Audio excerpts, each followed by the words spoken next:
Remember when Force Awakens introduced us to Supreme Leader Snoke, and Star Wars fans everywhere were instantly both amazed and curious as to who the hell this guy was, how he came to be, and how we couldn't wait to find out more about him in The Last Jedi. Then remember when The Last Jedi completely made us not care at all about him and think of him as we would a one-night stand that we instantly regretted. Yeah, that's exactly what happened. Well, for better or for worse, we may be getting more Snoke in Mandalorian Season 3, according to a new insider report that I'm going to break down today, so stay tuned. So this is the report that I'm talking about today. Of course, you're going to want to take this with a generous serving of salt, as it's not confirmed. This is just an insider report, which means it's a rumour, which means it could be true or total BS. However, a lot of Star Wars fandom and this channel is built around talking about speculation, and sometimes that ends up being completely true, like when Reddit knew the entire plot of Episode 9 about a year before it came out. So today we're going to cover what this report says about how and when Snoke will feature in The Mandalorian Season 3. But first, welcome to Star Wars Shreddy, the jacked stacked Star Wars pack channel for fanboys and fangirls wherever you may be in a galaxy far, far away. I'm bringing you the latest Star Wars news and insider reports daily, so subscribe to never miss out on the latest Star Wars updates. If you're new here, then in the words of Obi-Wan, hello there. Let me know down in the comments below if Snoke is a character you still care about. I look forward to chatting to you about the Supreme Leader down in the comments. So the article states that new reports from two Lucasfilm insiders claim that Season 3 will expand on Moff Gideon's cloning projects, which were introduced in Chapter 12 of Season 2 of The Mandalorian. The report suggests that one episode near the end of Season 3 will show the full fruition and rise of Snoke, the Supreme Leader of the First Order. The character we all believed would assume the new Emperor-like position of the sequel trilogy.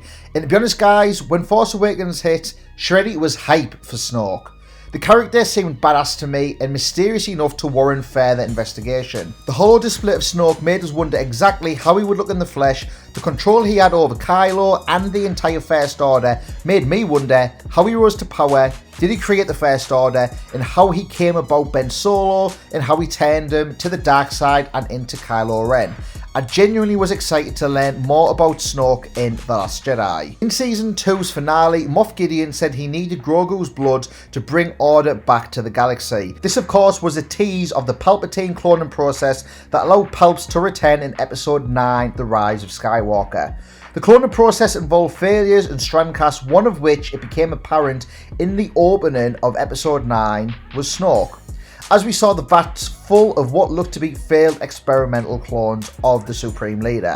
Filoni and Favreau are looking to bridge the gap between Episode 6 and 7 with The Mandalorian, to give context and backstory to try and explain more around the characters that JJ introduced, which Rian Johnson then destroyed, which JJ then tried to subtly avert when taken back Episode 9. I've already speculated that Moff Gideon could have been lying to Mando when he said he was done with Grogu's blood, but maybe he was speaking the truth and has enough DNA and blood to carry out the entire cloning process, which could see the animation of Snoke and the subsequent return of the Emperor. If Moff was lying, we could see Gideon escape the Republic's capture in Mandalorian Season 3 and lead a team to track down Grogu and trying to take him away from Luke Skywalker's new Jedi Academy.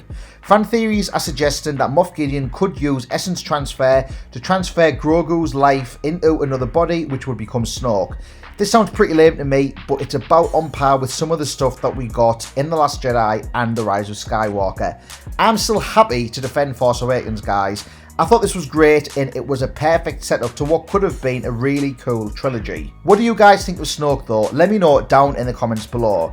Did you like the character when he was first introduced in The Force Awakens like I did, or did you not care for him? I look forward to chatting to you about Snoke down in the comments. To wrap things up, one potential problem that Disney will face if this becomes true: the sequel trilogy is very divisive and is hated by more fans than it is liked. On the other side of the coin, we have Baby Yoda, who was loved by almost everyone. everyone. Mixing Baby Yoda up with Snoke is opening up the door to potential eye rolls and groans by sequel haters and a lot of backlash on all the good that Mando has already done. I'd personally rather not see Baby Yoda involved anymore with Snoke, and I definitely want to see more of Grogu's adventures. I hope that the blood Moff Gideon has is enough, and if the Empire remnants want to continue to track Grogu down, I'd much rather it be to try and kill him before he is too powerful, as they know how dangerous he could become once he becomes a Jedi. That could lead to conflict between Luke and Grogu against the Empire remnants, or as I would love to see, Grogu returning to Mando, joining the Mandalorians, and becoming the second Jedi Mandalorian that Star Wars would have seen. Hey, I'd even love to see Luke forging an alliance with the Mandalorians somehow, but I think this is unlikely given the situation Luke has found himself in Episode 8, and that the sequel trilogy did not feature any Mandalorian characters. So I think this is unlikely unless we get a sequel trilogy retcon and then the Mandalorian goes on into a different timeline. We can but hope. So there we have today's video, guys. I'm keen to know what you guys thought of Snoke. If you liked him, if you disliked him, let me know down in the comments below. If you've enjoyed this video, then please hit the like button. It only takes 2 seconds to do and massively helps the channel out. Hit the subscribe button to see more of these kind of videos and never miss a Star Wars Shreddy update. On screen now is another one of my recent videos which I'm sure that you'll really enjoy, so go and check that out. Until next time, remember, Star Wars ain't no gimmick, it's a lifestyle.